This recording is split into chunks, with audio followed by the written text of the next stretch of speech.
Assalamu alaikum and good evening, everyone. It is my privilege and honor to welcome you all to this historic Conscious Planet Save Soil event. My name is Zakaria and I'll be your host for the evening. Now, as you all are aware, Sadhguru is the founder of Conscious Planet and Save Soil. And he started his solo motorbike journey on the 21st of March, which will take him across 30,000 kilometers and into 27 countries.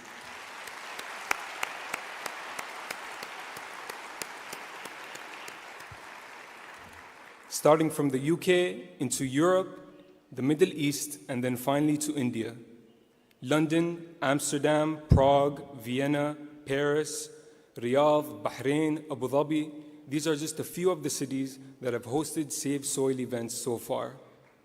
And today we're in Muscat to spread a message of environmental awareness, that saving soil is necessary to maintain life on our planet. Now, millions of people across the world over the last few months have been rallying for Save Soil. Sadhguru has gone on this journey, not just for you and me, but for all the future generations. So tell me, are you with him? Now, envisioned by Sadhguru, the Conscious Planet and Save Soil movement seeks to bring about a conscious response to the impending soil extinction. And for this reason, Sadhguru has been on a 100-day dangerous journey across nations as a lone motorcyclist, meeting various people and heads of state to accelerate citizen participation and awareness. As occupants of a shared planet, we now have a unique opportunity to be part of a solution to crises like soil extinction and desertification. We will now be presenting to you a video explaining the science behind the Save Soil campaign.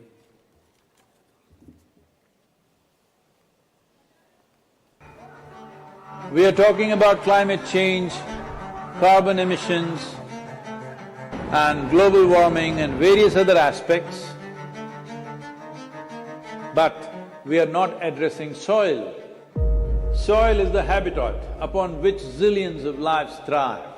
Once there is no richness in soil, then you have forsaken the planet in many ways. Every responsible scientist in the world and the UN agencies are clearly saying we have only 80 to 100 harvests left. That means approximately 45 to 50 years of agricultural soil left on the planet. By 2045, we will be producing 40% less food than what we are producing right now, and our populations will be 9.3 billion people. The food shortages that could manifest in the next 25 years, the consequences of that is unimaginable. Civil wars will unfold across the world once there is food shortage. What we are facing now is soil extinction. Why is soil becoming extinct? Where is it going away? What is happening to our soil? We must understand, if you add organic content to sand, sand will turn into soil. If you remove all organic content from the soil, soil will become sand. In normal agricultural soil, the minimum organic content should be between 3 to 6%. The most minimum is 3%. At least this minimum to keep the soil alive, to keep the soil as living soil is a must. Agricultural soils across the world, the depletion is so heavy, in most countries, more than 50% of the topsoil is already gone in the last 100 years.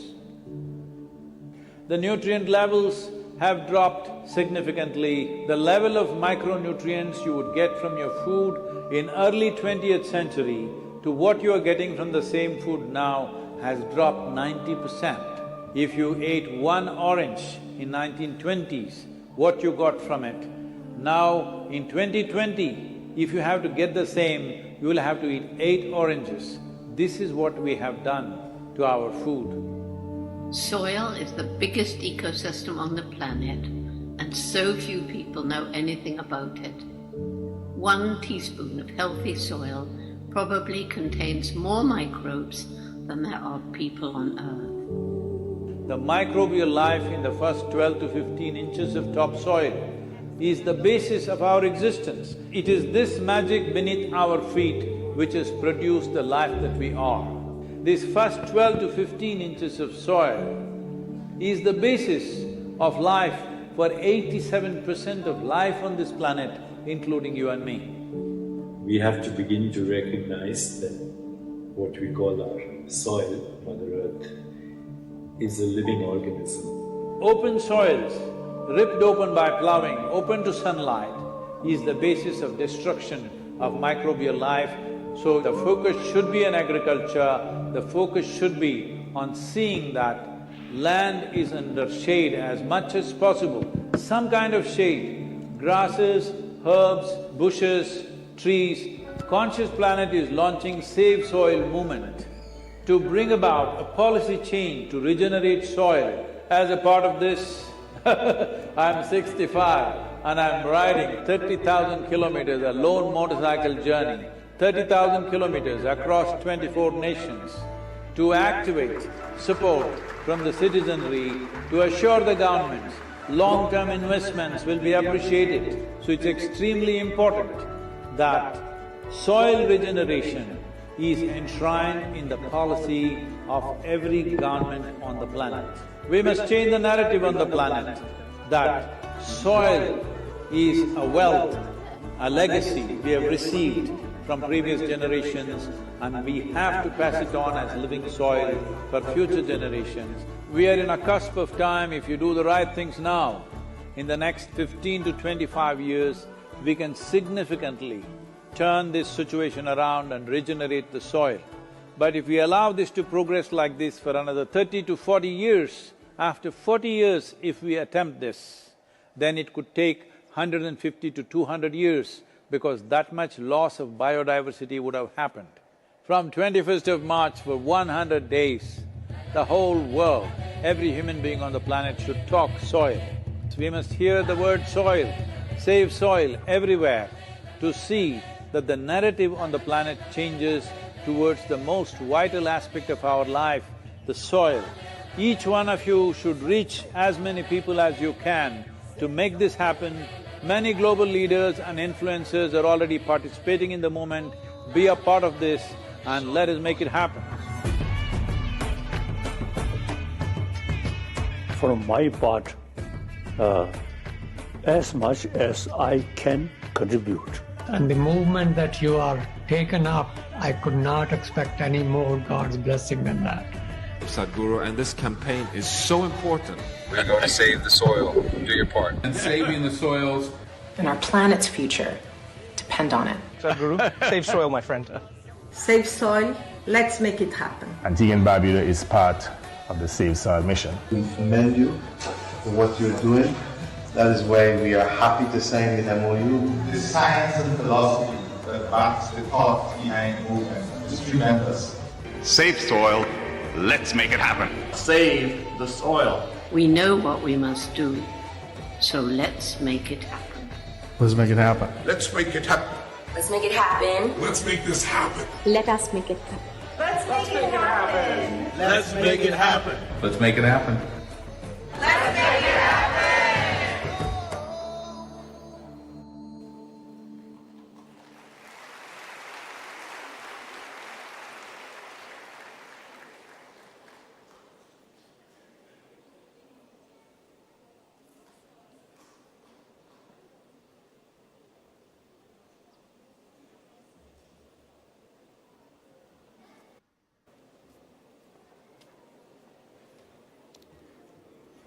Envisioned by Sadhguru himself, Project Samskriti offers classes and performances of Indian classical arts, including music, dance, and Kalari Piyatu, which is a martial arts form. The artists you're about to witness have invested in these arts from the age of 7, not as a hobby, but as a way of life. I think we're all very excited to watch their performance, but before that, we'll be playing a short video.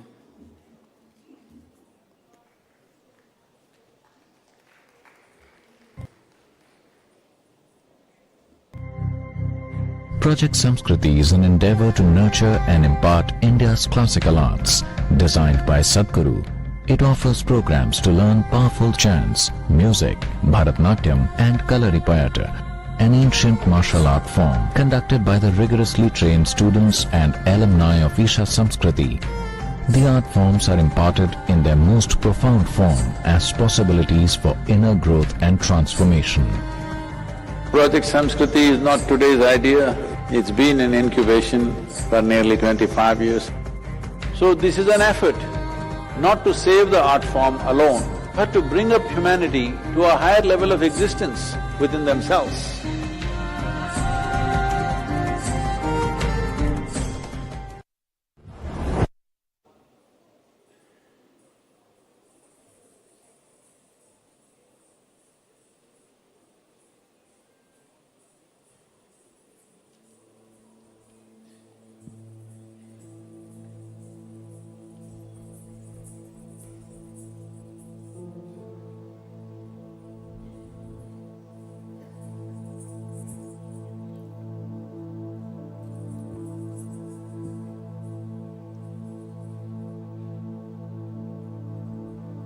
Namaskaram. One with a fierce heart of fire, draped in the rivers and oceans, with hair of open sky and her body the ground beneath our feet. Mother Earth, our source and sustenance. Time is ticking away as we exploit this strong and gentle source of life to build our lives, our comfort, our luxuries. We have ignored her call, her plea. As her children, we suffer the consequences of our actions upon her. Time is ticking away. It's time to reinvigorate and celebrate the mother that has birthed us, fed us, and the one who will embrace us into her bosom in our death. O Mother, in celebration of your grandeur, in concern for your well-being, in love with all that you are to us, we dance in tune with your rhythm, as we are only a part of you.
dina dina ding takita dina dina dina dina takita takita tak ding takita takita takita dina dina ding tak takita takita ding takita takita takita ding ding ding kita ding kita ding takita dina kita dina ding takita dina kita dina kita takita takita takita dina takita takita takita takita dina takita takita takita takita ding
beneath my feet, your soil.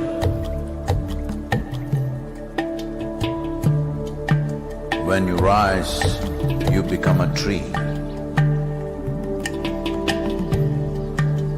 Again, you fall as a leaf.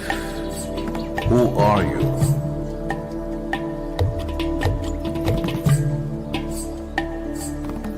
You come up as a crop.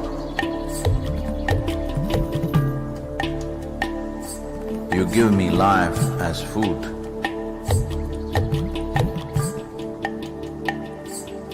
Whether I am alive or dead, you are the only refuge. Who are you? You come as water. You come as milk. You come as honey. Who are you? If I eat, it is soil. If I breathe, it is soil. If I die, it is soil. Oh, my mother, who are you?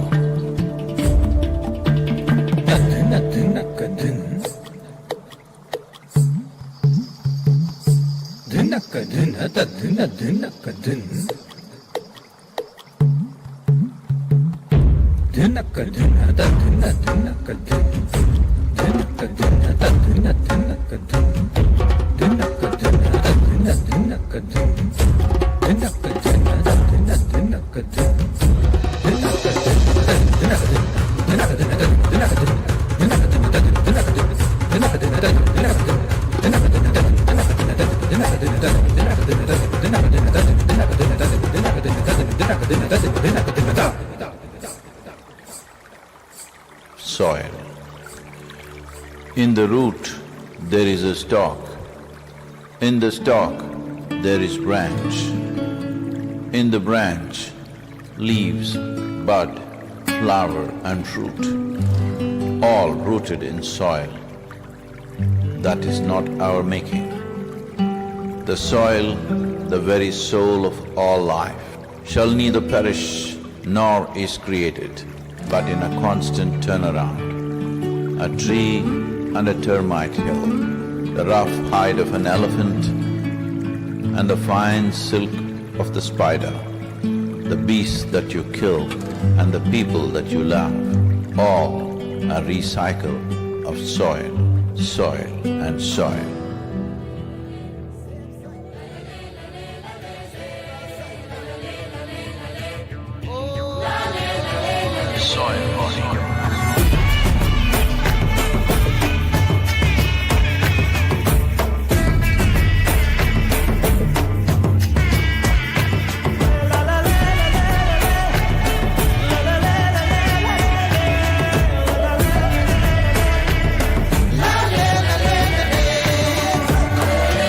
The magic of soil is it turns death into life.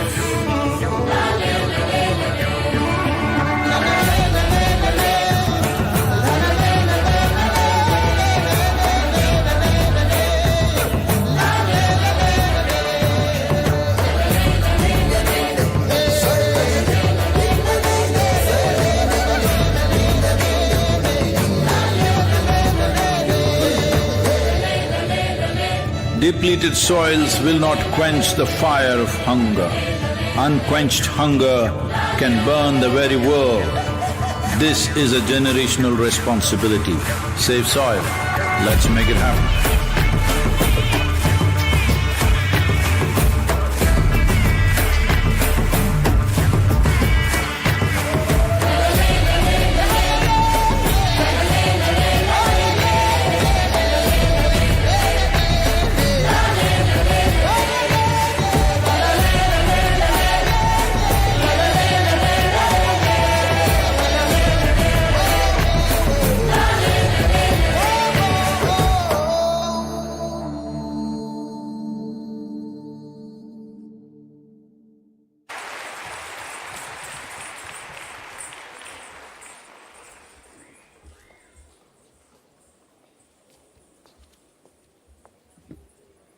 Thank you, Project Samskriti and Radhi Jagi, for such a wonderful performance.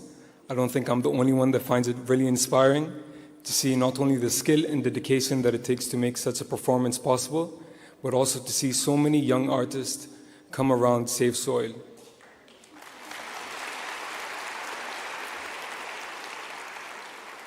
So today is the 25th of May, which marks the 66th day of Sadhguru's iconic 100-day journey.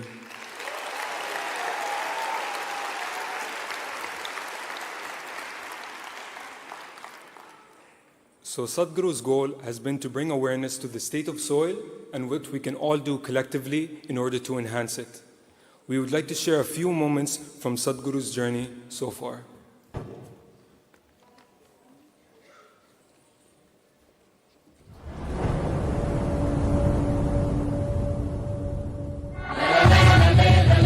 It's a great pleasure for me. These beautiful Caribbean nations are going for this fast. This memorandum of understanding that we are signing, it will also bring some technical assistance to the Caribbean region.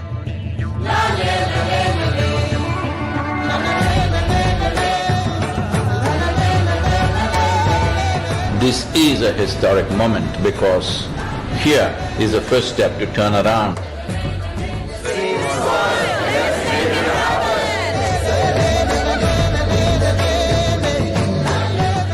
What you're doing today is really important because people like you who have a wonderful following of millions and millions of people, and what you're doing with that is so important with saving the soil.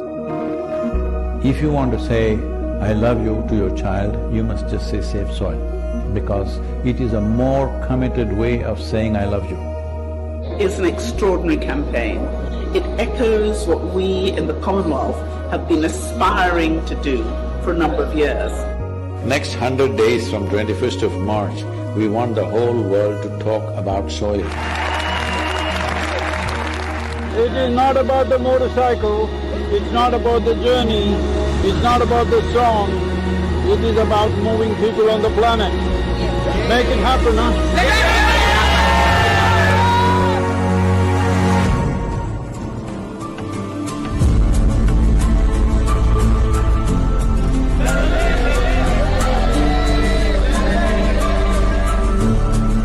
Nobody spoke about soil like Sadhguru does. I think if we all contribute, then we have a really strong voice.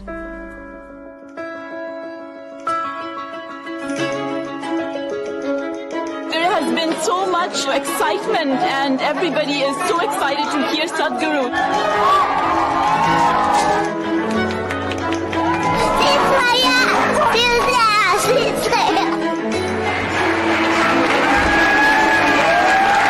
This is our time on the planet. What we do here is our business. Let's do the right things. I honestly didn't feel a part of the movement before. Obviously, I'd never met him. Seeing what kind of a following he has and how impactful it is, I really feel like I just joined a global movement.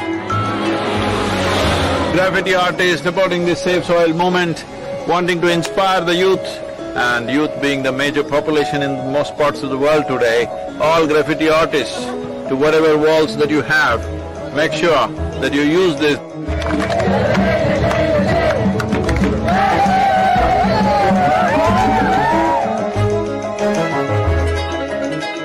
One of the most beautiful cities of Europe. It really resonated with me, the message that we have to save our soil. It's our common issue together. It's not for one nation, for one person, but we as people have to unite and to solve this.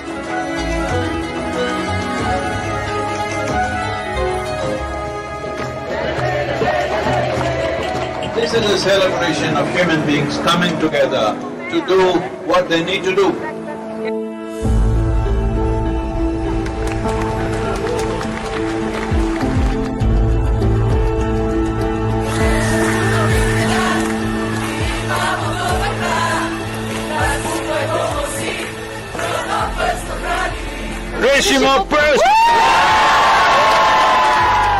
All of us have been part of this destruction.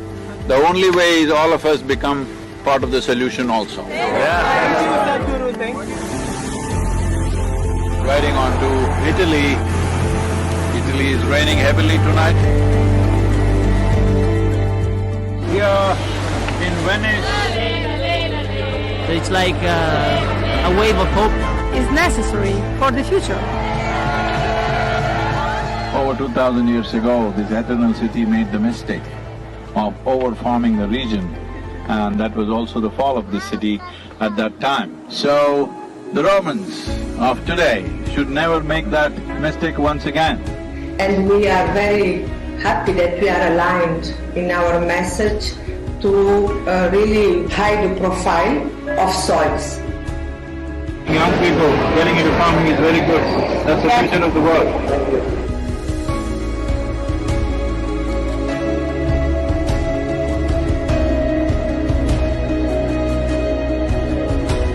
Here we are in Geneva. I think it's a message of urgency, but it's also a message of hope. So I'd really like to thank Sadhguru for his leadership. The global movement led by him addresses the soil crisis by mobilizing people around the entire world. This massive fountain in the Lake of Geneva is lit up for Save Soil today with Save Soil colors of blue and green. You cannot stop this. The moment is on. It's going to be on till the policies are done.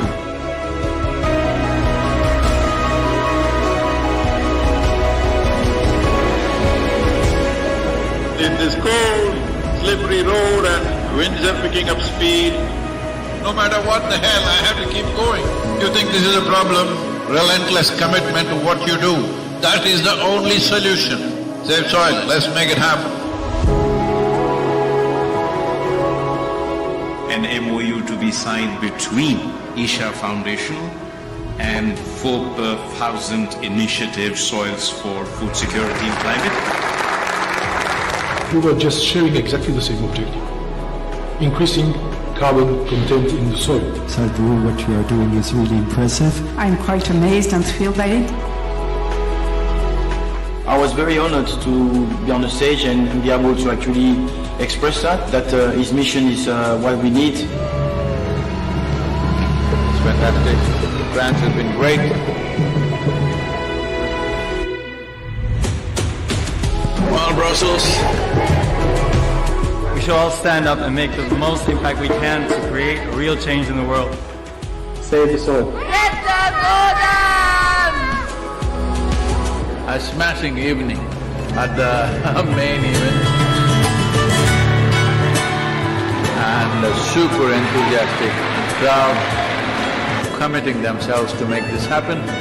It's heartwarming to see everybody come together. Save soil, on the move. Let's make it happen.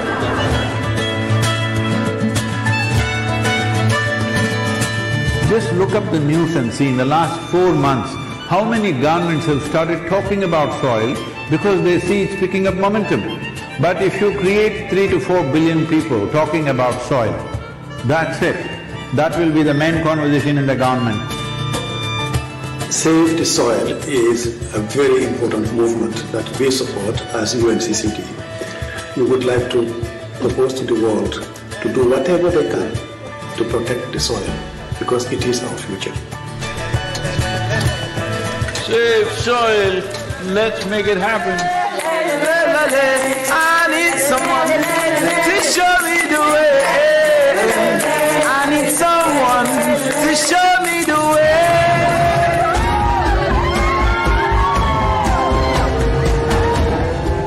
The education ministry in Germany has now come into the picture officially and asked all the children to do artwork to support Save Soil movement.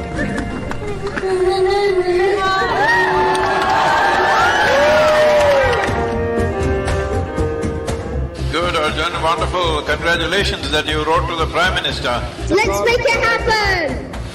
So, on the way to Bratislava, well, the road surface is not great.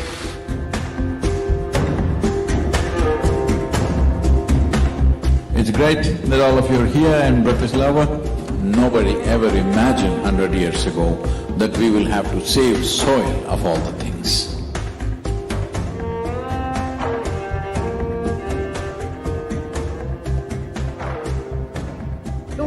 to come in the kitchen and cook with me a little bit? Why not?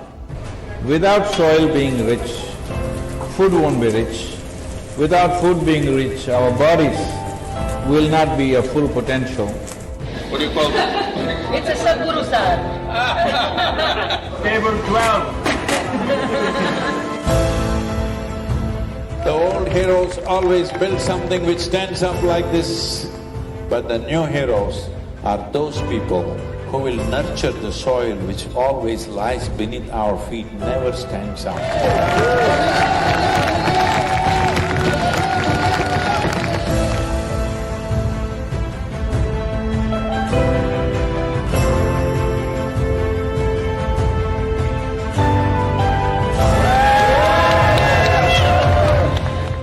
This wonderful city of Belgrade, the UNFAO said something which really deeply hurt me, is the soil that we are consuming right now belongs not even to these little children, belongs to the unborn child. This is an expression of our love and responsibility for our own lives and the future lives. I love the message that he sent and how he broadened it, that it's everybody's responsibility.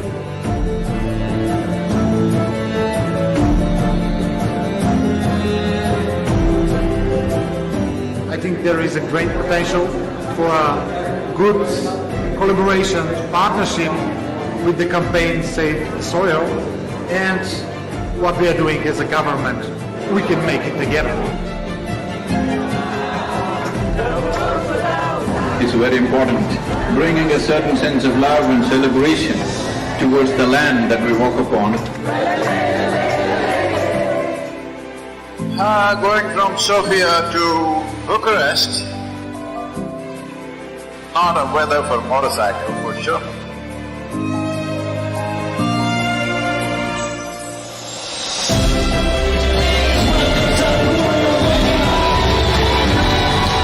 Organize yourselves whichever way you want, form groups, come together somehow and see this happens. Sadhguru reminded me that I have a voice.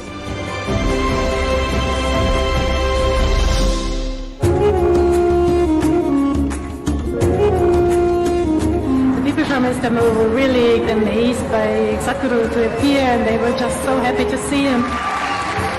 This many people, if all of you are committed and you spend 15–20 minutes a day to enhance the message, I think I don't have to go on riding like crazy. Yesterday I rode 18 hours, can you believe this, through Bulgarian roads?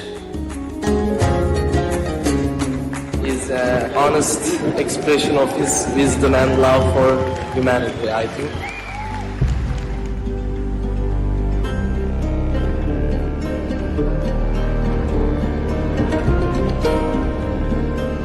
He's been riding through very, rough terrain, rough roads, dusty construction sites. It was a long drive and we were getting a little late for the live event at Tbilisi.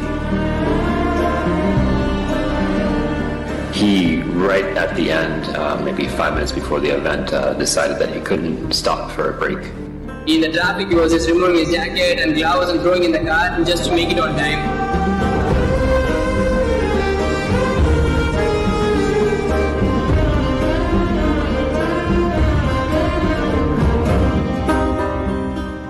The whole purpose of this moment is to bring this home, that when you walk upon the soil, you know it is the source of your life. Keeping it alive is the most important thing. Will you make it happen?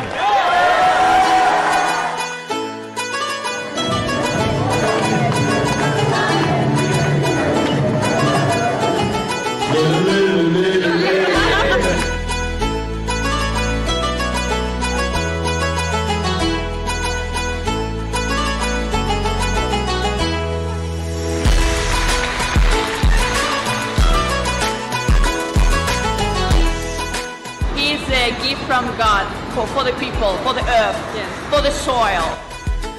We must save the soil, we must plant the trees, we must replenish the forests, we must save our planet.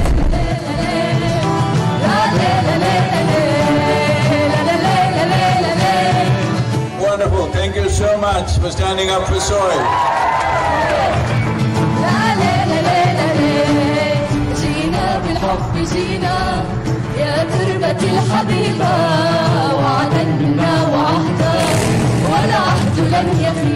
Right now, soil has turned into sand because we pulled out all the organic content. We are taking the life out of the soil. If we don't put that back, all the other concerns which are important to be attended to, but none of them will matter.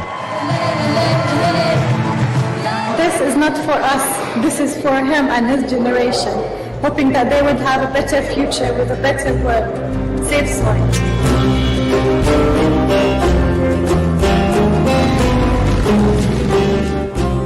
Here in Palestine, wonderful to be here. I salute you and I respect your initiative and my full support of what is needed from the Palestinian side to support you. The most important thing is we must keep our lands alive for future generations, because that is a fundamental responsibility we hold for our children and future generations beyond them.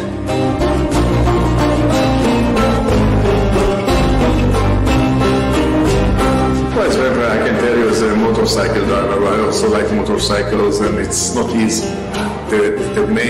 This guy is devoted, and this is what makes him so impressive, and so he touches people.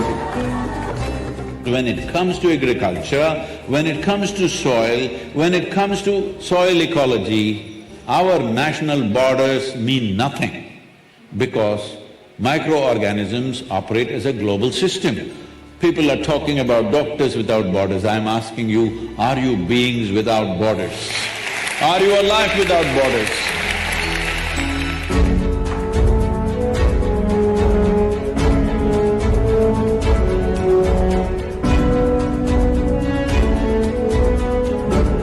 Implementation has to happen on the land, and land is not managed by scientists, land is managed by farmers. So it's extremely important. It must be a single-point agenda, incentive-based agenda. If inspiration, incentives and disincentives after a certain period of time is the way forward, this is my appeal to every one of you, because I don't want this COP15 to end as one more convention with more paper and more paper. This must end with concrete action, and action in such a way that it's implementable.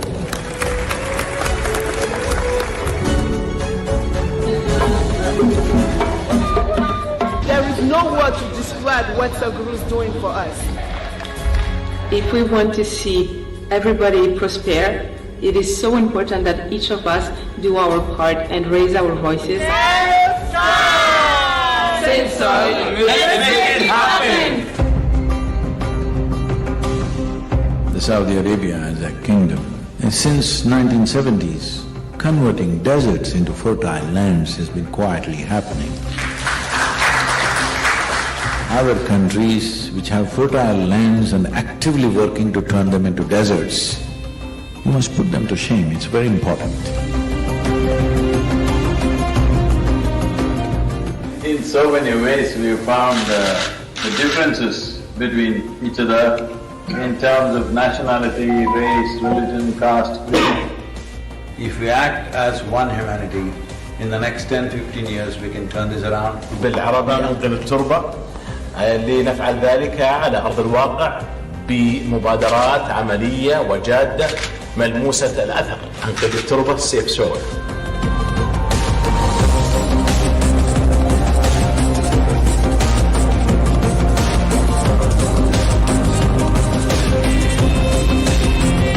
We're very glad to have Sadhguru in the Kingdom of Bahrain.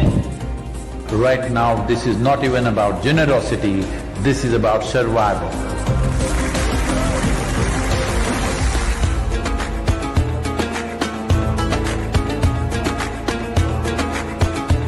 You know, the most important thing of what I have learned from him is that the most important thing is to live in harmony and peace within yourself. And خذوا التربة and save soil. 40 minutes past midnight, just another maybe 30 kilometers to the Emirates border, UAE border. It's been a long drive, totally 930 kilometers today we are doing.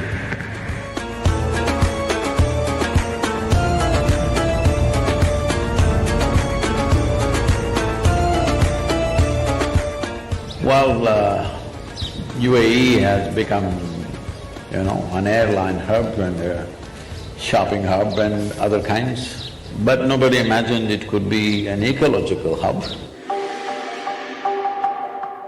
Thank you so much for being here with us, Sadhguru, on this wonderful journey. The UAE is partnering with you on Safe Soil, such an important cause.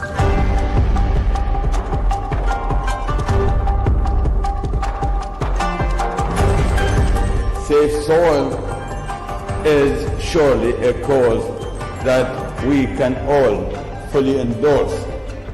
Sadhguru, I would like to thank you for including the United Arab Emirates in your inspiring journey.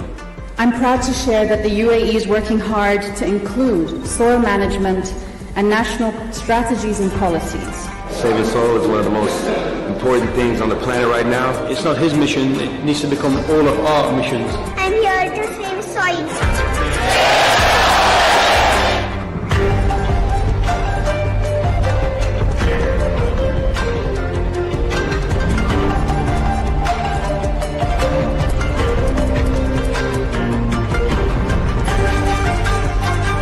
I had a meeting with Sadhguru ji somewhere in December, I believe. And the net outcome of that whole thing is that I have earmarked funds to make good of the eco deficit of that particular year. Economy should also grow, but it should have an ecological responsibility in its growth. Right now everybody is talking about robotics. It's time robotics goes into agriculture. Right now you have a big machine which just rips the soil off. This, if you leave the robotic machines through the day and night where just as much as needed they can do. They don't have to rip the whole soil. Yes, science is already there, we know what to do. It is just that industry has not caught up because in the policy those things have not come.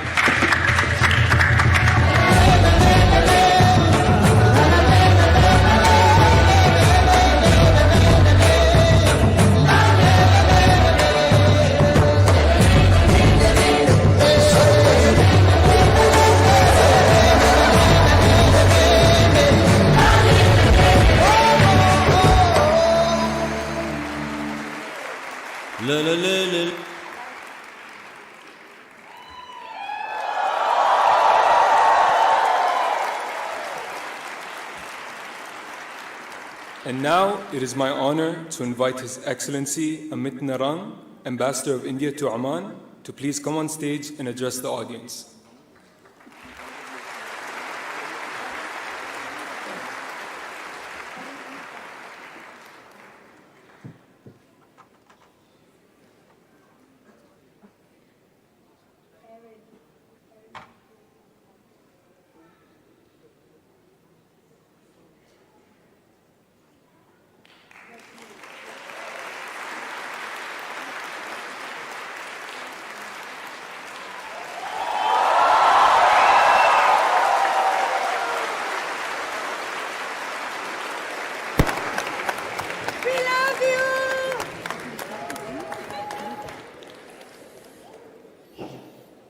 I know that was not for me.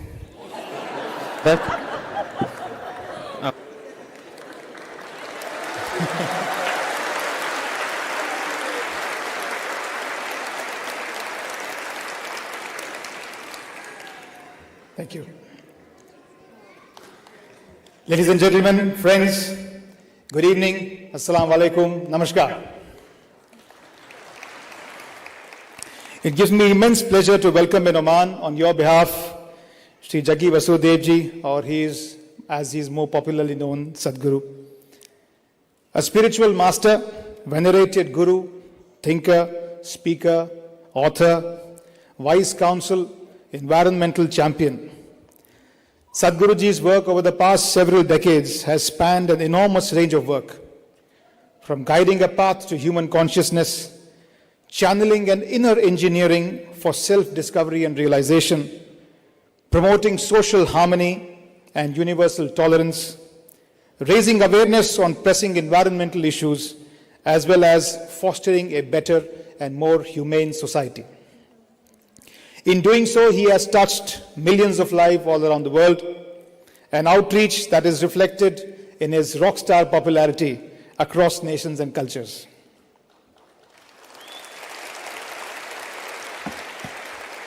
Sadhguru, a warm welcome to you on behalf of all these wonderful people, Indians and Omanis, who have come to meet you.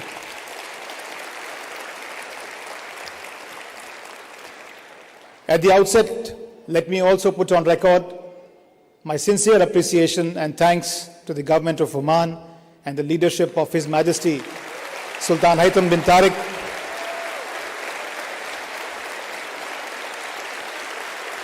for their generous support to this movement and to this visit.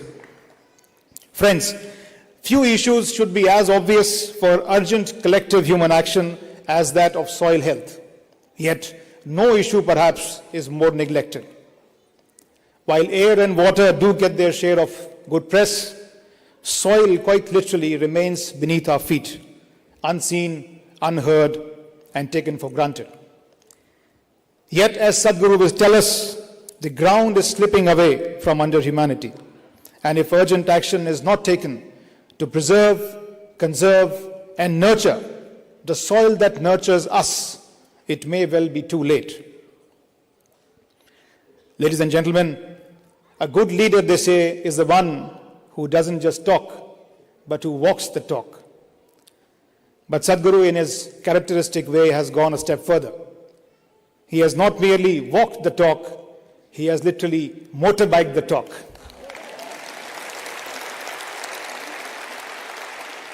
Over the past 66 days, as we have seen in this video, he has biked across 26 countries as a solo bike rider, covering over 30,000 kilometers. In doing so, he has touched over 2 billion lives. This morning, we were witness to his sheer grit and endurance as he rode from Fujairah to Muscat in about 3 hours in temperatures that were difficult for us to even stand outside in the sun.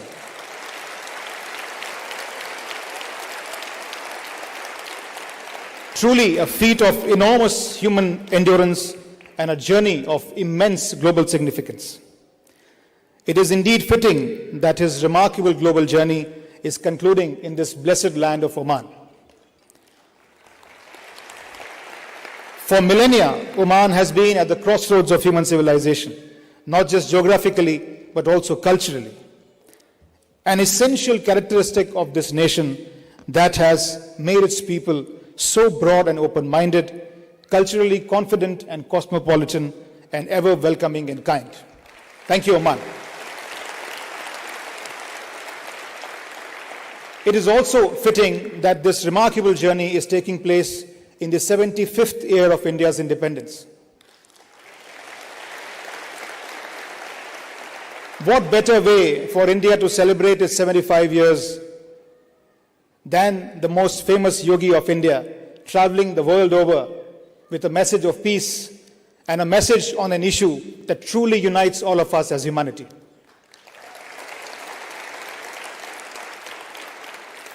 For India, of course, there are few countries as close and few relationships as special as that with Oman.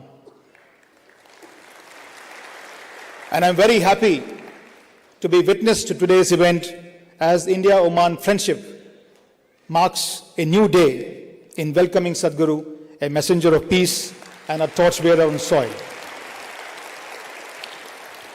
Sadhguru, we are all very eager to hear from you, to listen to you, your message and your blessings. May I invite you on the stage. Thank you. Namaskar.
Namaskaram and good evening to everyone.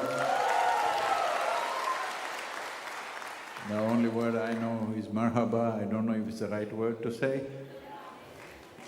Okay. Well, in the evolution of civilizations on this planet,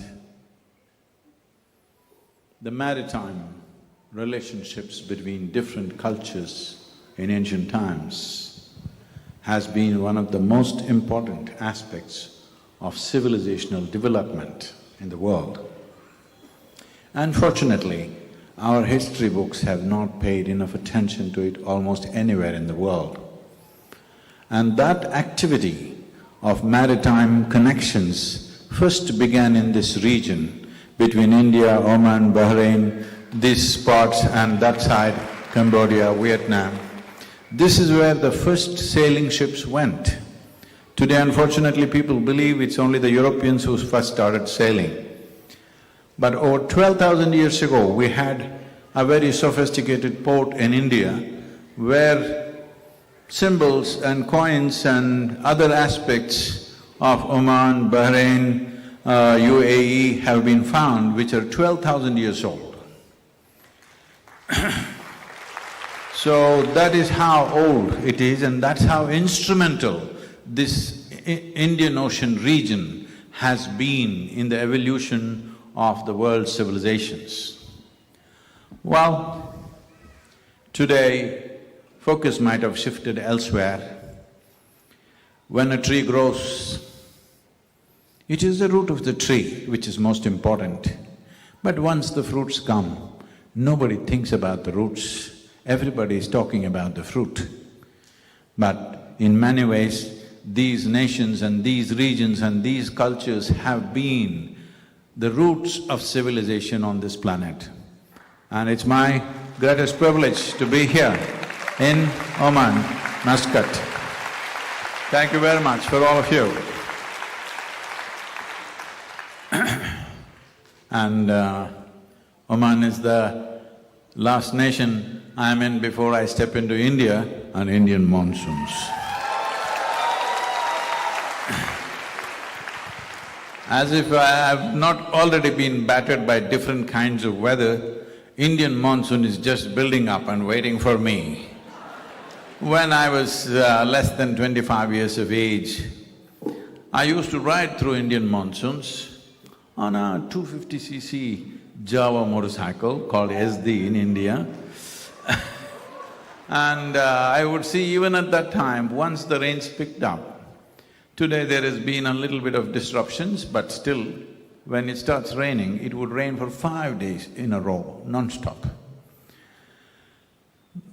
When these rains were full on, everything would stop on the highways. The highways were nothing much to talk about in those days, but still everything would stop, even the trucks would stop.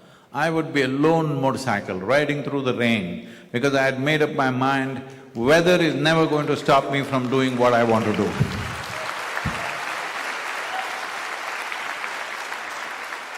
But I never thought at the age of 65 I will be doing this. With all the love and support from all of you, this has become possible. For those of you who are thinking that I've always been living on my motorcycle, is my microphone working? Hello? Can I make this work? No. Okay. So, those of you who are thinking that I've always been living on motorcycles, no. For 32 years, I neither rode a motorcycle nor did I even think about them. Because I was so busy with whatever I was doing, it never occurred to me that I should ride. It's only when we were on the Rally for Rivers movement in India, when I was in Bangalore, where some people had heard about my motorcycling days and they brought one motorcycle and said, Sadhguru, why don't you ride? I looked at this thing, I had not seen a motorcycle properly for 32 years. I thought, can I really ride this thing? Now, after 32 years break, and I sat on it and I realized I had not lost a day. And since then I've been traveling all over, both in United States and India, only on motorcycle. And the pandemic situations came in handy, that everybody said you must keep social distance. Then I realized riding a motorcycle fast enough is the best way to keep social distance from everybody. So the 2 years of pandemic, mostly I was on the motorcycle, which kind of prepared me for this journey. People are asking me, Sadhguru, yesterday the General Director of, Director General of, UNCCD, the UN Agency for Combating Desertification, asked me, Sadhguru, who came up with this motorcycle ride idea? This is the most brilliant idea. Because the COP15 for the first time ever got 9 billion hits after I went there and came, 9 billion. So soil has come to focus for sure. You're in the wrong place. Okay. She's a virologist, she's the one who creates viruses. So, then this whole thing happened because last 30 years I've been talking to people about soil in various capacities. What is this Boeing 775? Hey, who is this guy? Who is talking on this microphone?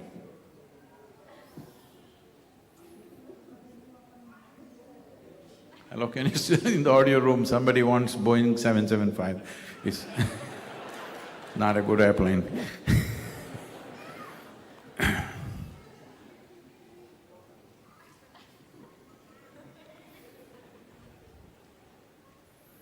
Okay.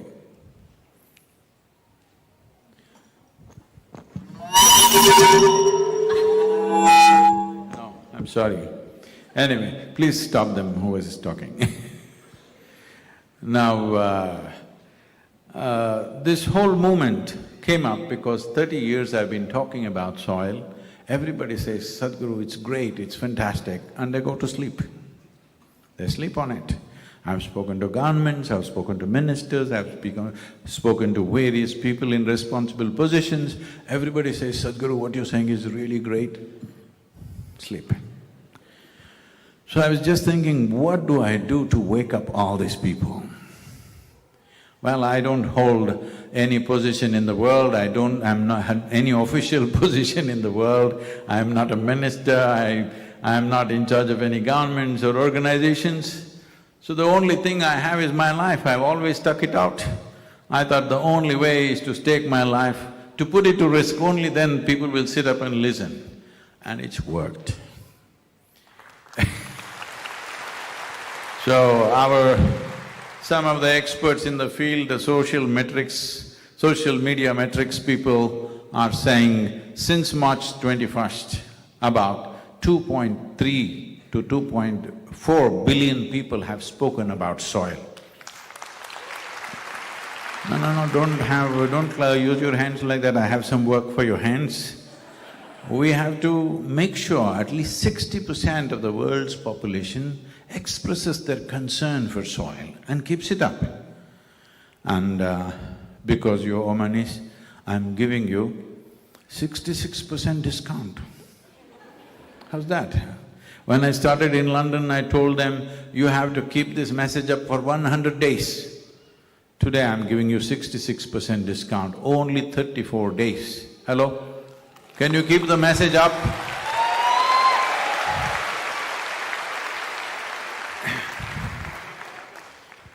People are asking me, how did you become a soil scientist? When did you become an ecologist? I'm none of these things. I am not a soil scientist, I am not an ecologist, I am not an environmentalist, I am not even an activist, I'm not. This whole thing is just this. We are living on this planet. If you pay little attention, if you pay attention to a leaf, not many leaves in your country, if you pay attention to insect, if you pay attention to an ant, if you pay attention to anything in creation, it can engage you for a whole lifetime. That's how intricate and sophisticated everything is. But everybody is busy with what's happening in their heads. They are not interested in living in this world. They have made their own silly little world in their heads and they want to live there.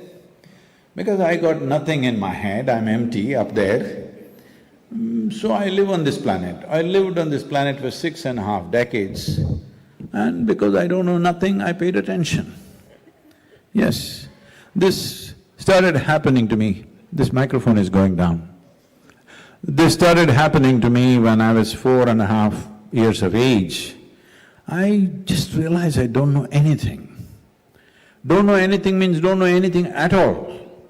If somebody gave me a glass of water, I'm just staring at this water because I don't know what water is. I know how to use it, but I don't know what it is. Even you today, you do not know what it is. Hello? You know how to use it, but do you know what water is really? It is the only substance available in all the 3 different states, and if we want to look for life, we look for a drop of water, but we don't know what it is. With all the scientific research and knowledge we have, we still do not know one atom in its entirety. We know how to break it, we know how to fuse it, we know how to destroy things, but we do not know what it is. So I started staring at things. Water means I'll stare at water. If I find a leaf, I'm just staring at the leaf for hours on end. If I sit up in my bed, I'm staring at the darkness for the whole night. So my dear father, who was a physician, started thinking I need psychiatric evaluation. Even now, a lot of people are thinking about that. Because at this stage in my life, attempting something like this, I need evaluation. So he started thinking, I need psychiatric evaluation. This boy is simply staring at something. He's lost it. My problem is, I look at this one, I don't know what it is. I'm not able to shift my attention to this one. I'm just looking at this because still I don't know what it is. In this condition, they sent me to school.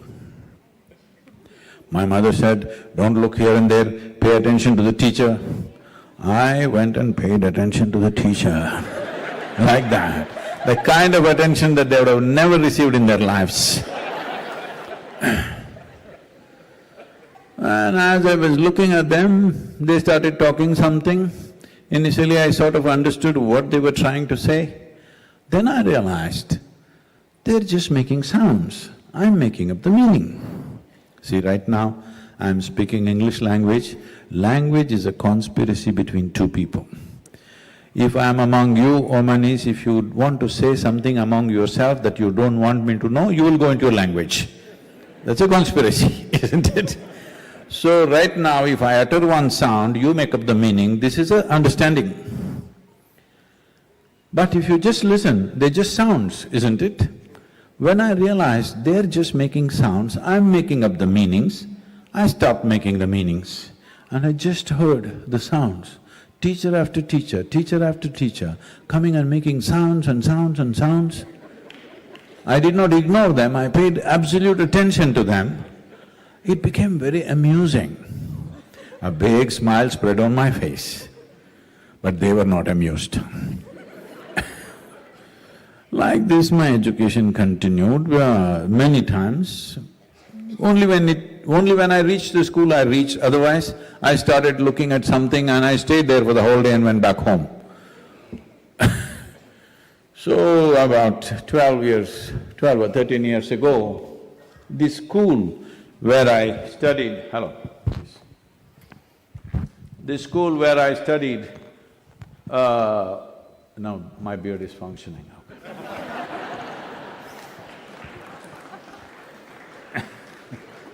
This school where I studied nearly 45 years ago, the trustees of this school came to invite me for their 125th anniversary. I said, see, why me? Because I was not just a not good student, I was not even a student. Why me? I'm not a good example for your children. They said, our school has produced union ministers, our school has produced cricketing stars, film stars, all sorts of people. You are the only mystic, you must come. I said, okay. So I went there and stood up in that quadrangle, the same oppressive buildings. I looked around, then I saw this classroom. I remembered, I was around 13 years of age, 12, 13 maybe, yes. And one afternoon, this teacher is asking me a question and trying to get a response from me. Those days I'm made like this for days on end, I don't even utter a single word. When you don't know a damn thing what to say. So I'm still drinking in life, I'm just trying to grasp life, but everybody is acting like they know everything. I'm the only one who doesn't know anything. So I'm paying absolute attention to the teacher. Initially I hear words, then I hear sounds, after that I don't even hear that. Then first I see the person, hello. Then I just start seeing just a blob of energy there and I'm just looking. I know that man's past, present and future, but I can't hear what he says. So he's asking me a question and trying to get a response. For about 35–40 minutes he tried, but I said nothing. Not really refusing to say I don't even see it. So he came and held me by the shoulder, shook me violently like, and said, "You must either be the divine or the devil. I think you're the latter." See, till then, I had this problem, what is this, that, hey, what's happening? What is this, what is that, about everything I have a billion questions. There was one certainty, this is me. But suddenly this guy confused me about this also. I look like this, is this divine, is this devil, what the hell is… Hey, the microphone, please. So he confused me about this also. I tried to stare at myself, it did not work, so I closed my eyes. This is how my journey began. I closed my eyes initially for minutes, hours, days, went into weeks. If I close my eyes, I don't open my eyes at all, because I'm just trying to figure out what is this. Well, I had seen certain things. Can I tell you a story? See, but you must respond to a story. When I say once upon a time, you must go, hello? Otherwise, what's the point? There's a certain way to listen to a story. I had a great-grandmother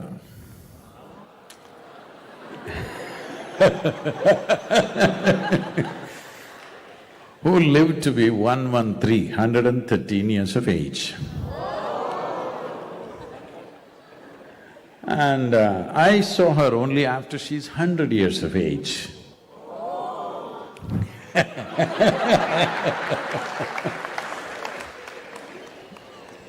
And when I would see her only in our summer vacations, when all of us who were living in different cities went back to our ancestral homes. We are about 36 children from the age of 4 to about 18–20, living in different cities. All of us got back there for about a month or 40 days or 45 days. One rollicking place, crazy. But in the evenings, my great-grandmother is the star because she has a way of telling stories. And she will start the story, there is one beautiful princess. Hello, somebody can enact it? Hey, can you enact it? So she starts combing her hair. Her hair is so long, like this, it'll go. In between there are so many stories. Before the comb reaches the end of her hair, our vacation will be over. We say, tell us the end. She says, no, come next time. I say, you're 100 years old plus, you will be dead by the time we come. She says, no, you come, I will complete the story. Like this stories go on. And I saw her in various kinds of states. She would be ecstatic. Her hair was like up to her knees and she would be dancing crazy tears dripping down her eyes, laughing, crying at the same time and just dancing. Everybody in the town said, this is a devil of a woman, because she dances, she cries, she laughs, and mainly because she laughs. Those days women were not supposed to laugh loudly. I pity not the ladies, I pity the men. How did they live with women who cannot laugh? How do you go back to your home where there is no laughter? So, but this woman laughs means the whole street will shake, like that she will laugh. So, for herself, not for any god, she went and sat there. And people come there to meet her and stream of people coming there to meet her all the time. I don't know what she was doing, I was too young to know that, but people came, they came out with tears in their eyes all the time, all that kind of stuff anyway. But what really struck me about her was, in the mornings when breakfast was served to her, during the vacation she would come and stay with us. If breakfast is served, nearly 50 to 60% of her breakfast, she would give it to the ants, sparrows, squirrels, all this she would go about feeding. There are self-appointed advisors who say, you old woman, you don't eat properly, you will die. They all died. She didn't. And if the ants are eating this food, she would be sitting there with a big smile and tears dripping down her eyes. I thought, why is she so emotional about the ants? And I'm like 4 or 5 years of age, I go chuk, chuk, chuk, chuk, chuk. Because for me, ants get on to me and probably you've not had this experience for a long time, you must try it. Go stand on an ant, their home, their apartment home, boom, once they come up your legs, oh, it's an experience. So I'm stamping all these ants, she won't stop me, but she feeds them and she cries. I ask, what the hell are you doing here, crying like this for these ants? She would just laugh and say, one day you will know. It took me a little over 20 years to know what it is. I grew up to be a super skeptic about everything. Then one afternoon when I was busy with my businesses and variety of other activity that I was doing, I went up… Anybody familiar with Mysore? Mysore people, is it? Oh, Nammuru, Mysuru. Oh, you also? Okay. So Mysore is a pretty little town in the south, and there is a small hill almost in the middle of the city, and Chamundi Hill it's called. So I have camped there when I'm 8–10 years of age. This is a big mountain for us to trek when I'm 8–10 years. It's a small hill, but in my experience it was a big mountain at that time. We climbed these mountains. Later on when I started cycling, I cycled up this hill whenever we feel like it. When we started motorcycling, if you want to test our motorcycles, Chamundi Hill is the place. Just about anything happens to you, you go up Chamundi Hills. If you fall in love, you have to go up Chamundi Hills. If you fall out, you must go up Chamundi Hill. If you have nothing to do, you must go to Chamundi Hill. So that afternoon, I just found about an hour and a half where I had nothing to do. I did not even think of going there. Somehow I just rode up Chamundi Hill because it's so much of a part of our life where time means we just ride up Chamundi Hill. So I rode up Chamundi Hill, I'm so familiar with this hill. I had one rock which was known to me well. I parked and I went up and sat on this rock. My eyes were open. Till that moment, I always thought, this is me, this is somebody else. I got no problems with this somebody, but this is me, that is somebody. Suddenly I did not know which is me, which is not me. What was me was just all over the place. I thought this lasted for 10–15 minutes. When I came back to my normal consciousness, I found tears in my eyes. Tears and me were impossible. In my adult life, I had never seen a single teardrop in my life. Here I am, my shirt is all wet with tears. and every cell in my body is bursting with blissfulness. I try to shake my head, my very super skeptical mind I have, and I shake my head and try to see what is happening to me. The only thing that my mind could tell me was, maybe you're going off your rocker. Then I spoke to my closest friends. Something is happening to me, I'm just blissed out, every cell is oozing ecstasy. What is happening? Come on, tell us, what did you drink, what did you pop? I knew there was no point talking to anybody because there was no context. Then I experimented with this in many different ways, and then I found, if I just take my hands off my psychological process, every cell in the body bursts out. Then I did many experiments with it in a few weeks, and I realized this is it. If I keep a little distance between my psychological process and myself, everything becomes blissful. Then I thought, this is it, I have discovered this. On that day, the world's population was 5.6 billion people. I sat down and made a plan. In 2.5 years, I will make the whole world blissful. 40 years now. Hello? 7 days of the week, 365 days, almost every day, 18 to 20 hours we've been working. Today people say we've touched a little over 2 billion people, but that's not my idea of the world. My idea of the world today is 8 billion people. Because on that day, I could not imagine, who would not want to live blissfully? Hello? If you are given a choice to live blissfully or miserably, what is your choice for yourself? You must choose, I'm going to bless you. Blissfully, isn't it? This is everybody's choice. But it took me many years to realize so many people are committed to their miseries. Even if you offer them the highest thing, they are committed to their own miseries and they will carry on those miseries. So 40 years it's been, now I'm condemned to die as a failure, I know that. So that's why with Save Soil I reduced my target to 50% of the population. Hello, will you make it happen for me?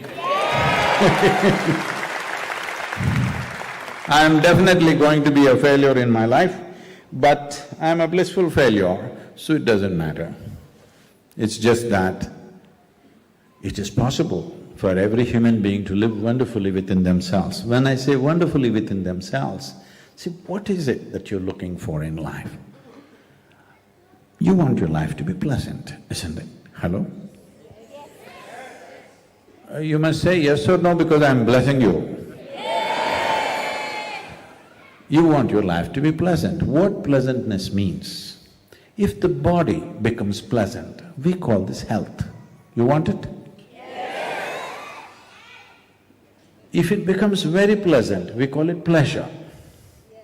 If the mind becomes pleasant, we call it peace. If it becomes very pleasant, we call it joy. If your emotions become pleasant, we call this love. If it becomes very pleasant, we call it compassion. If our very life energies become pleasant, we call this bliss. If it becomes very pleasant, we call it ecstasy. If our surroundings become pleasant, we call this success. Only to create pleasantness in our surroundings, we need the cooperation of many people and forces in the world. Because pleasantness in the surroundings depends on variety of factors. But pleasantness of body, pleasantness of mind, pleasantness of emotion and pleasantness of your life energies is 100% your business. Hello? But why is it such a simple thing is not happening? Why so much misery in the world? Simply because this is the case of a potato farmer. You heard of this potato farmer? One more story. Once upon a time, there was a potato farmer. One day he wanted to eat apples.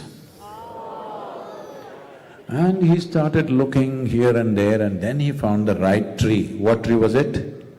Apple tree. He found the apple tree But out of sheer habit, he started digging for apples in the ground. And after some digging, when he found no apples, he became furious and dug furiously. Slowly the tree came down upon him.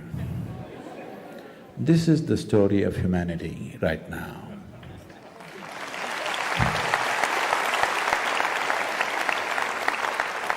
It is in pursuit of human happiness and well-being, this damage has happened.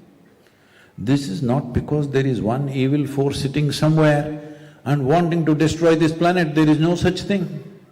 It is in pursuit of happiness and well-being of all of us that we have caused this level of damage where we are talking about soil extinction. Extinction means we normally thought dinosaurs and dodos. No, we're talking about soil. What does soil mean? See, today, unfortunately, in the last 2.5 years, I've been meeting so many ministries of agriculture across the world. Unfortunately, 85% of the nations still refer to soil as an inert substance that they can fix by adding a chemical or taking out a chemical. But soil is the largest living system not only upon this planet, in the known universe. There is no such material anywhere which springs life like this. If you sow death into it, life will come out of it. Hello? There isn't another thing like that anywhere in the known universe, but we are calling it a resource. This is like all of us have fed upon our mother's breast. Will we call her a resource, or is she the source of our life? See, when these little ones say that, that's it.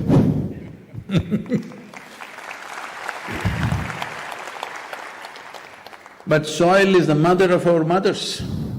All our mothers have come out of this soil. 87% of the life on this planet comes out of just 15 to 18 inches of topsoil. Can you believe that? A handful of soil has 8 to 10 billion organisms in it. There are zillions of them across the planet. There are millions of species of organisms, but today, 27,000 species of organisms, yes, you heard it right, 27,000 species of organisms are going extinct every year. Every year, 27,000 species are going extinct. At this rate if we go, we are sliding like this, at this rate if we go, somewhere between 25 to 40 years from today, we will come to a place where we will not be able to grow anything in this world because there will not be enough microbial activity out there in the soil. Microbial activity means, why should I care whether microbes are there or not? Because especially after the pandemic, you hate everything that you can't see. Just reminding you, 60% of your body is microbial life. Only 40% is your parental genetics. I was in Sofia, and this little girl, 8-year-old girl comes to me and says, Sadhguru, I want to do save soil, but my mother is not letting me do it. I said, you tell your mother she's only 20%. Yes, that's a fact. The fact of the matter is your parents are only 40% of this body, 60% is microbial life. If all the insects on the planet die today, in 4 to 6 years' time, all life on this planet will end, including you and me. If all the worms on the planet die today, in the next 2.5 to 4 years, all life on this planet will end, including you and me. If all the microbes die right now, all of us die right now, because they're 60% of our physical self. But what has happened in the world is like this. In the last 70 years, 67% of vertebrate life on the planet has disappeared. 82% of the biomass insects have disappeared. 92% of inland aquatic life has disappeared. The ocean life, how much it's disappeared, there's no proper measure, but that is also quite substantial. Because we need to understand, all of them, microbes, insects, worms, birds, animals, trees, everybody can survive without us, but we cannot survive without them.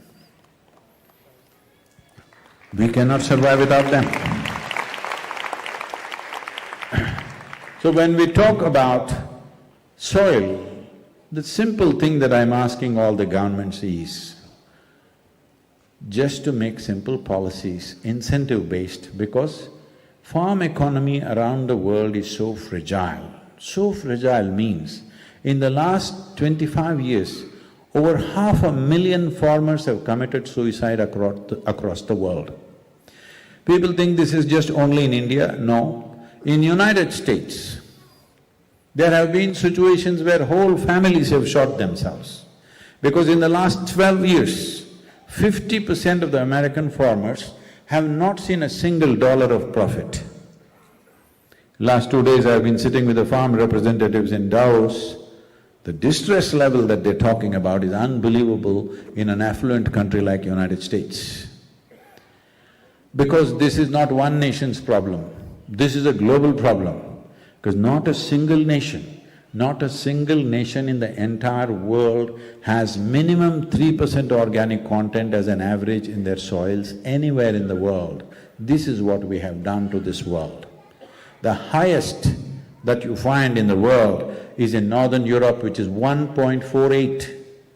When the prescription is to call soil as soil, it must have 3% minimum organic content. 1.48 is the highest average we have in Northern Europe. Southern Europe has 1.1 to 1.2%. United States has 1.25%. Africa has 0.3%. India has 0.68%. 62% of India's land has been considered as degraded in the last 40 years' time. But for over 12,000 years, southern India has the history of 12,000 years of farming. 12,000 years we managed the soil well. In 40 to 45 years, we are turning it into a desert. This is the ingenious nature of our understanding of science, unfortunately. We lost all our sense. Simple sense that every farmer had is gone, now it's all commercial science. This is not science to be blamed, the way we are utilizing it, this is what has happened. So India is a stark example, Africa is a worse example, Europe and America are pretty bad America is a very bad example. Europe manages because somebody else grows food for them most of the time. Now you're seeing it's happening. So this damage is across the globe. When it comes to soil, when it comes to soil ecology, when it comes to life on this planet, we cannot think in terms of nations. National boundaries are only human problem. National boundaries don't exist for other life, especially the microbial life is a global phenomena. You cannot cut this planet into pieces like a cake and say, this is my piece of the cake. It doesn't work like that. We should not take these things too seriously. National borders are for administration. National borders are for political purposes and administrative purposes because we don't have one body which can rule the whole world well, okay? We don't have such a facility, we don't have such an organization, so it has to be ruled as nations. But we should not think life itself happens separately as nations. Life happens as a planetary process. So a time has come when the world has to stand up and make this happen. This is not a protest, this is not an agitation, this is not against somebody, this is not a fight. Why I'm saying this is, if you say climate change, people say war against climate change. Right? Climate change is bad enough, you don't need a war on top of it. And global warming, and they're getting angry and shouting ugly things on the street. If you get angry, global warming will definitely happen. Hello? You know, when you get angry, everything gets hot.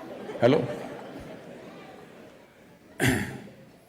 This is an expression of our love and responsibility for the life that we are, all of us, and the life that's around us, and the life that should be beyond us.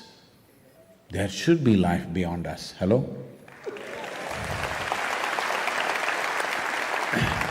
Because we did not just suddenly happen from somewhere, because there was life before us and they were concerned about the future life. That's why we are here, isn't it?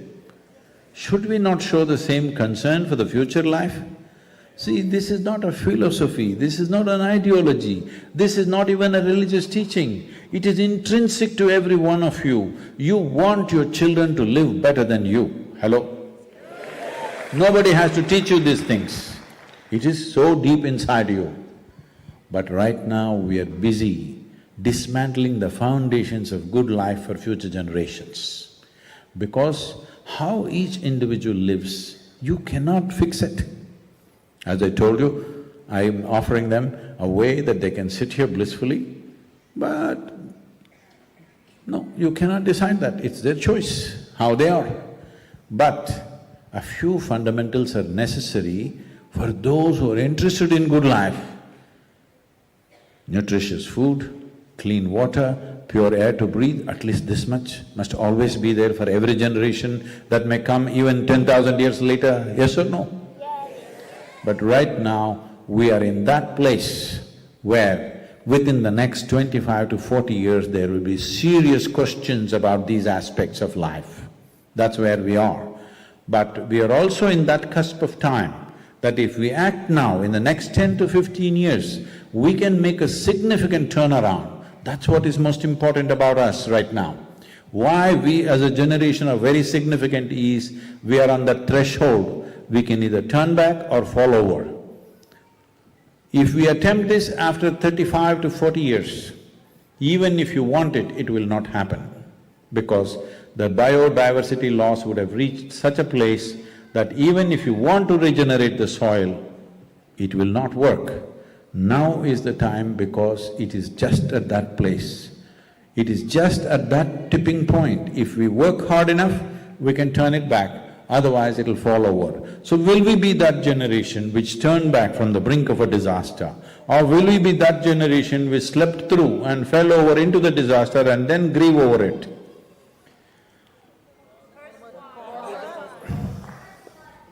Will we turn back? So it is not rocket science. It does not need enormous financial outlays. It just needs that we are right now facing a wall, we just have to face the door and determined to continue the journey for the next 10, 15 years' time. For this cannot happen unless it's instituted in the policy. Only then generations will walk in the same direction, otherwise each one will go in different ways. So the time for you and me to do something by ourselves, that time has gone by. You can still do what you want to do, but it will not be a solution that right now after listening to this, you go home and you want to fix your kitchen garden. Very cute. But it is not a solution, because solution has to be global, because the problem is of global scale right now. It is not the problem of kitchen garden, it is not the problem of my land and your land, it is the problem of the planet itself right now. This cannot be fixed unless there are policy changes. Fortunately, in these 66 days, we have 74 nations who have signed up for Save Soil movement.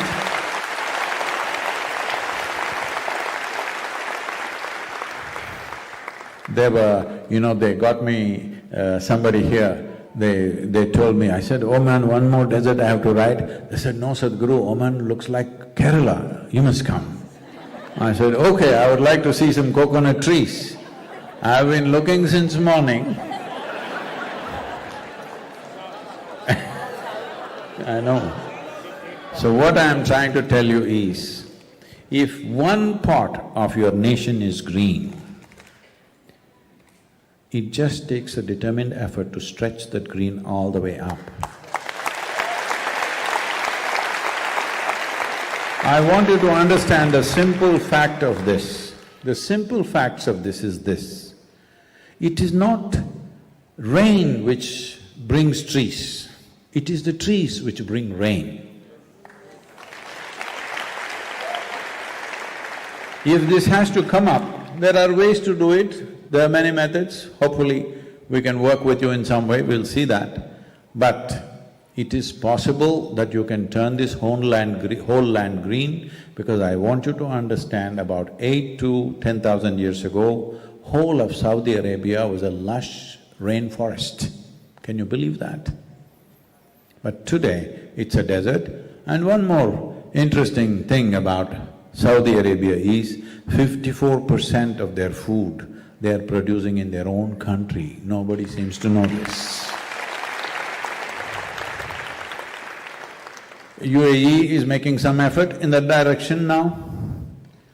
Israel has produced 94% of their food in a very small piece of desert. I'm saying it can be done. It is just a question of, are we committed to making that happen? Is it worthwhile striving for it? What do you think? To bring, I don't want to call it Kerala, the beautiful monsoon lands of the southern Oman all the way up, is it worthwhile effort? It may take a generation, but it can be done, I'm telling you. Right now, we are working on a project called Kaveri Calling, you might have heard about it. Kaveri Basin is… Kaveri River is the lifeline for the southern states, and Kaveri Basin accounts for about 83,000 square kilometers. Before this, we wanted policy changes to manifest this. This movement is on for nearly 30 years, but we started working for policy changes about 11 years ago. It took 11 years to get the policies done in many states in India and in the central government. The laws were such that if a farmer plants a tree in his own land, and when he needs it, if he cuts it, he could be arrested by the police. So who will plant a tree? Tree is trouble, nobody wants to plant a tree. So to change these laws that a farmer can grow what he wants and cut it when he needs it, it took so long a time. But today, the government is giving subsidies for farmers to grow trees and use it according to their economics, whichever way it is. One important thing that I'm pushing for is, the term forest produce must go out of our vocabulary across the world. We should not enter the forest, leave the forest to itself, because that's very important for them to stay that way. Whatever we need timber, we need honey, we need certain resins, there are many forest products. Whatever we need, we can grow it on our lands. That is the important thing we need to do. Based on this, we started this tree-based agriculture. We wrote a policy for how to maintain tropical rivers in India. When I say a tropical river, you know what's a river? Okay. No, because you're in a desert, I'm asking. What is that? Wadi. Wadi. I saw some boats, some wadi. When I was on the highway, I saw something wadi something. Okay. So, tropical rivers, Indian rivers, let's say, only 4% of India's rivers are glacial ice. I'm saying this because in Europe and in Northern America, river means largely it comes from melting ice. Only 4% of India's river waters are from ice or melting ice. Rest is just monsoon rain. The rain that happens for 70 to 95 days in a year, soil should be able to hold it for 365 days and release it slowly. That is how a tropical river happens. But now, as we remove green cover in the land, to what extent means, we're very good at it. In Kaveri Basin, we have removed 84% of the tree cover. In Ganga Basin, which accounts for 25% of India's geography and 33% of India's agriculture, we have removed 92% of the tree cover. This is our plan for future. Now it is changing, beginning to happen, but a tree doesn't happen overnight. To call something a tree takes minimum 10 to 15 years. You can't… people say, we planted a tree. No, you plant a seed. Seed becomes a sapling. Tree happens only after 10-15 years' time. Tree doesn't happen overnight. I know, I see in Muscat you planted big trees from somewhere else, but that they were taken away from somewhere else, all right? You got it into the city, but taken away from somewhere else. It's all right. For the beauty of the urban lands, you do it, but it is ripped from somewhere else, isn't it? You did not create a new tree. It is just transported here and there. It's okay. But this Rally for Rivers I started, we wrote a policy document, how to manage a tropical river so that it flows 365 days. Kaveri River, for millions of years it must have flown 365 years, but in the last 15 years, it dries up 175 kilometers inland almost for 4 to 4.5 months. In the Kaveri basin, it was part of the culture that farmers never refer to their land or to their soil as soil. They always called it tangam, that means it's gold. Because 4 crops in a year they were growing, and it was like gold for them because the farmer was the richest man in that region. But today, 1 crop, many people can't even grow 1 crop because it's just depleted. I grew up around Kaveri River. What it was 50 years ago, today only 40% of the river is left. That is what we are doing to nature around us. That is what we are doing to the fundamentals of our survival. So when we wrote this river policy, I decided to get the support of people, so I drove from the southern tip of India to Himalayas. In 29 days, we got the support of 162 million people. Because of this number, when we presented this to the central government, within 3.5 months, it became the official recommended policy for all the 28 states. And 6 states went for it proactively, others, they wait for a disaster. People need a disaster to act. Certain number of people should die, something terrible should happen, then only many people will move. But if you are a sensible human being, if it's your family, should you not always act before disaster hits them? Hello? Is that not true for your country? Is that not true for this planet and the world? That we must act before disasters come? But this is the mode, so we thought we must establish a really large-scale example that it works. So Kaveri calling started and 83,000 square kilometers, 5.2 million farmers live and work here. And looking at the success of Kaveri calling now on the ground, 5 UN agencies have joined up with us, and Government of India made 13 detailed project reports for 13 river basins that accounts for 67% of India's land. If these projects are implemented, India's soil is above the crest, for sure. It will take 12-15 years to do this, but we were pushing for a budget or something because this was all approved but nothing happened. Just now when I was on this ride, about a month and a half ago, about 40-45 days ago, Government of India sanctioned $2.3 billion for these 13 river projects.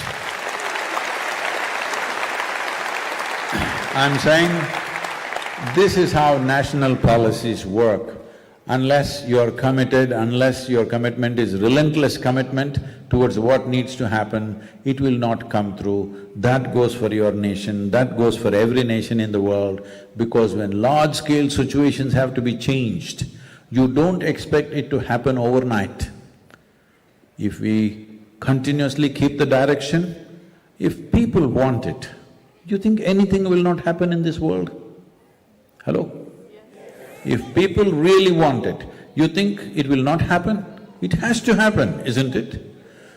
But the problem is this, tell me, in which country 60% of the population has ever stood up and expressed their concern for the future well-being of their nation or for the future well-being of their children. No, they are asking for trinkets. I want my road to be paved, I want 1% discount in the tax. They're getting those things.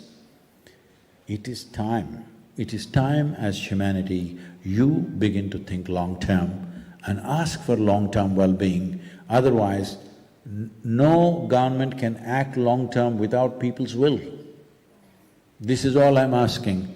At least 60% of the world's population should express long-term concern for their nation and for the world. Only then this can be done. As I said, fortunately, in 66 days, 2.3 billion people have responded. Now that Muscat is the last nation for me before I enter India, if all of you here, if you're willing to spend 15–20 minutes every day on your phones or whatever instruments you have, if you get me the remaining 1.7 billion people, I'll just have a joyride through India. Hello? What does that mean? Yes or no? Let's make it happen, huh? But you see, you can only help those people who are willing to be helped, hello? Without willingness, you can't do anything. This happened one day, maybe you don't know this, Shankaran Pillai had 3 sons. Oh, you know? Okay. Shankaran Pillai had 3 sons and one day he called them because fathers have this privilege of calling their children and say, "Hey, listen to me now." So he said, "Listen here, you boys, you're doing nothing good in your life. Good things you must do." Am I getting the accent right? You must do good things. What good things have you done? The boy said, "What is a good thing, father? We don't know what's a good thing to do." So, he said, "Do some good things." What should we do? See, when I say we must save soil, first thing is, what can we do? Same the boys. How do we do good things? They asked. Do something good. But father, we don't know what is good. How do we do good things? Then he said, "Okay, go there, help some old lady to cross the street." Then they went. In the evening they came. He asked the first boy, "Did you do any good thing today?" He said, "Yes, father." "What did you do?" "I helped an old lady to cross the street." "Oh, very good boy, you did that." He asked the second boy, "What did you do?" He said, "I also helped an old lady to cross the street." What? Okay, he asked the third boy, "What did you do?" "I also helped an old lady to cross the street." He said, "What? All of you helped an old lady to cross the street?" "Not just 3 of us, father, we couldn't do it ourselves, we also sought the help of our cousin Ramu. He also came, together we helped this lady to cross the street."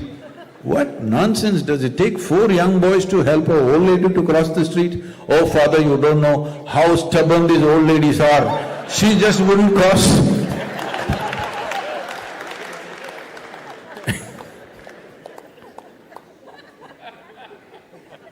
Life is only available if you're willing, hello?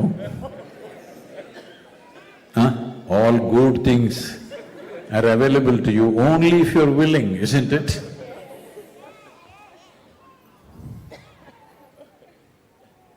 Save soil, let's make it happen. I want all of you to say it in one voice. 1, 2, 3, save soil, let us make it happen. Thank you very much, Oman, Muscat. Thank you, all of you.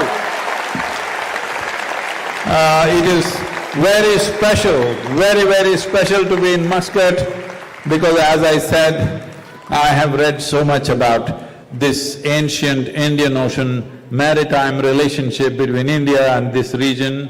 That's one thing that excited me to come here. And another thing is, They promised me it looks like Kerala. Another thing is that this is the last step of my journey before I enter India. It's really absolutely wonderful to be with all of you. Thank you very, very, very much for having me here. It's my great privilege that I could step on this ancient land. Thank you very much. Namaskaram to all of you. There is a soil anthem. I want you to listen to this and make it reverberate, not across Muscat. If you promise me, I will hear the voice of Oman across the globe talking about soil. If I hear that, I will visit you within the next 24 months, I'm sorry. 24 months. That is only if you make so much noise about soil. This is not about me, this is not about me, this is not about the organization, this is about soil. You need to talk about soil, not me, okay? You must talk about soil. So here is the soil anthem, can we put it on? Save soil, look at all the children. Yep. This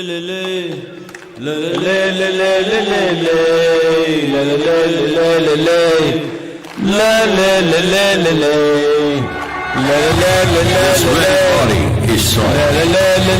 My body, your body, everybody. It's just soil body.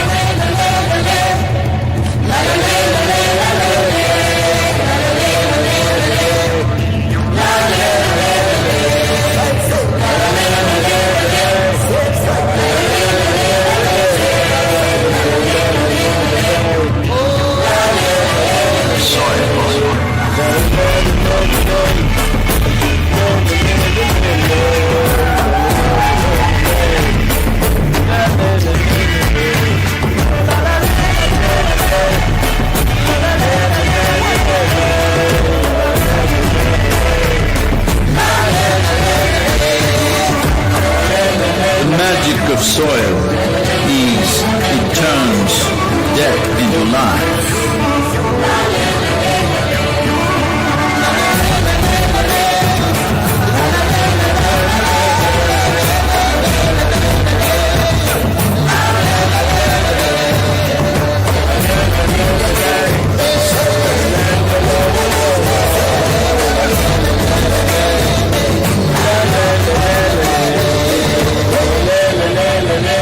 Depleted soils will not quench the fire of hunger. Unquenched hunger can burn the very world. This is a generational responsibility. Save soil. Let's make it happen.